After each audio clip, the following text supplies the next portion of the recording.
ప్రాచీన శాస్త్రీయ అత్యాధునిక వైద్య విధానాలను వినూత్నంగా ఒకే గొడుగు కింద అందుబాటులోకి తీసుకొచ్చింది మెడి9 ఇంటిగ్రేటెడ్ మెడికల్ సిస్టమ్. తెలంగాణలోని చాలా ప్రాంతాల్లో భూ వివాదాలు నెలకొన్నాయి.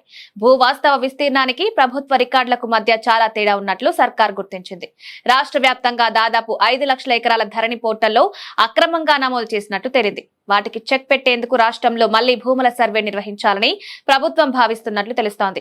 భూ వాస్తవ విస్తీర్ణానికి ధరణి పోర్టల్లో పెరిగిన విస్తీర్ణానికి మధ్య గందరగోళం పోవాలంటే సర్వే ఒక్కటే మార్గమని రేవంత్ ప్రభుత్వం యోచిస్తున్నట్లు సమాచారం. అందుకు సంబంధించిన మార్గదర్శకాల రూపకల్పన ఇప్పటికే ప్రారంభమైందని ప్రభుత్వ వర్గాలు వెల్లడించాయి.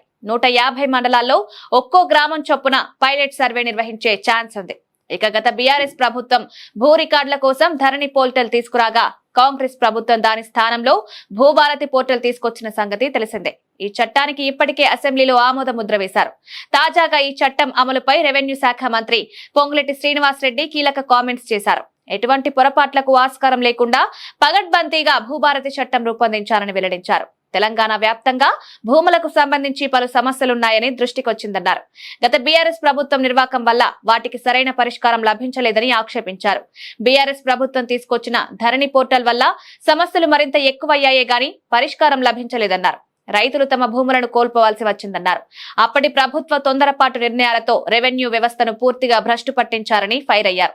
సామాన్యులకు రెవెన్యూ సేవలు దూరం చేశారని, ఈ పరిస్థితికి పరిష్కారం తాము భూభారతి చట్టాన్ని తీసుకొచ్చినట్లు చెప్పారు. భూ రికార్డులను ఖచ్చితంగా పరిరక్షిస్తామని తెలిపారు. సామాన్యులకు కూడా రెవెన్యూ సేవలను అందుబాటులోకి తెస్తామన్నారు.